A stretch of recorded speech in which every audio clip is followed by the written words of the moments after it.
Hi అండి, welcome back to రాజీ బంగారు. ఈరోజు మన వీడియోలో నోట్లో వేసుకుంటే కరిగిపోయేలాగా ఎంతో టేస్టీగా చాలా సింపుల్గా నేను ఫిష్ కర్రీని చేశానండి. మేము ఫిష్ను వచ్చేసి ముళ్ళు లేకుండా తీసుకున్నాము.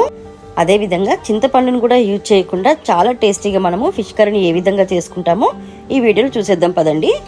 ఫిష్ని మాత్రం మేము ఈ విధంగా కట్ చేసుకున్నామండి. మేము ఆల్రెడీ ఫస్ట్ ఫిష్ని తీసుకొని దాంట్లో ముళ్ళులు తీపిచ్చేసాము. నెక్స్ట్ వచ్చేసి మనము ఈ ఫిష్ కర్రీ కోసము ఉల్లిపాయ, జీలకర్ర, వెల్లుల్లిపాయతోటి ఈ విధంగా పేస్ట్ చేసుకోవాలి. అదేవిధంగా ఒక 4 టమాటాలు, పచ్చిమిర్చిలను తీసుకోవాలి. టమాటాను మాత్రమే ఈ విధంగా మనము పేస్ట్ చేసుకోవాలి. గసాలు, చెక్క, లవంగాలను తీసుకొని మనము ఈ విధంగా మిక్సీలో వేసుకొని పొడిలాగా చేసుకోవాలండి, వాటర్ లేకుండా.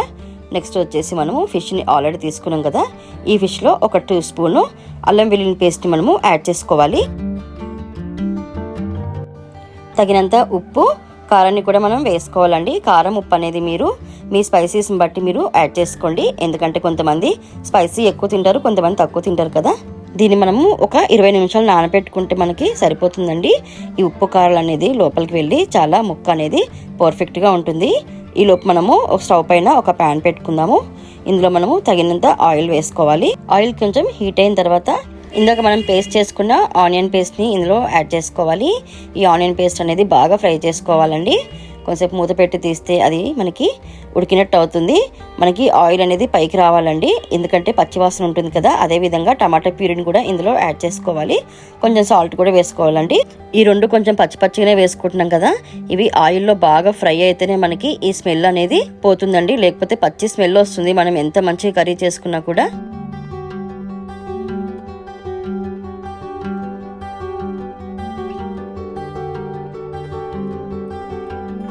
ఇందులో మనము 1 స్పూన్ అల్లం వెల్లుల్లి పేస్ట్ని యాడ్ చేసుకుందామండి. ఆల్రెడీ మనము ఫిష్లో కూడా యాడ్ చేసుకున్నాం కదా, ఈ విధంగా ఇందులో కూడా యాడ్ చేసుకుంటే చాలా బాగుంటుంది. ఇందులో 1 స్పూన్ వరకు పసుపుని, కొంచెం కారాన్ని కూడా వేసుకోవాలి. నేను ఉప్పు, కారం అనేది ఇందులో కొంచెం వేసుకుంటున్నానండి. ఇది జస్ట్ మనకి ఇందులో ఫ్రై అవ్వడానికి వేసుకుంటున్నాను. ఇలా వేసుకుంటే బాగుంటుందండి.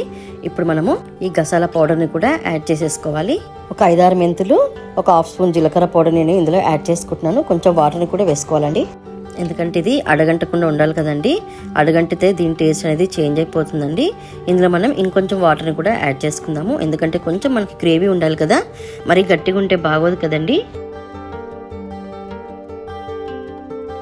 సాల్ట్ నేను ఇంకొంచెం యాడ్ చేసుకుంటున్నానండి, ఎందుకంటే నేను చెక్ చేసుకుంటున్నాను సాల్ట్ సరిపోతుందా లేదా అనేసి.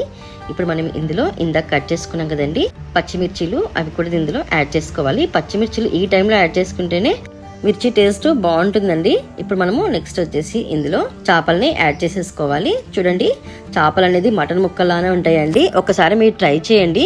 మనము చేపలు కొని ముళ్ళు తీసేసుకుంటే ఎంత బాగుంటాయో. ఈ కర్రీ కూడా అసలు చాలా బాగుందండి. చింతపండు పులుసు లేదని లోటు కూడా లేదు ఇందులో, అంత టేస్టీగా ఉంది.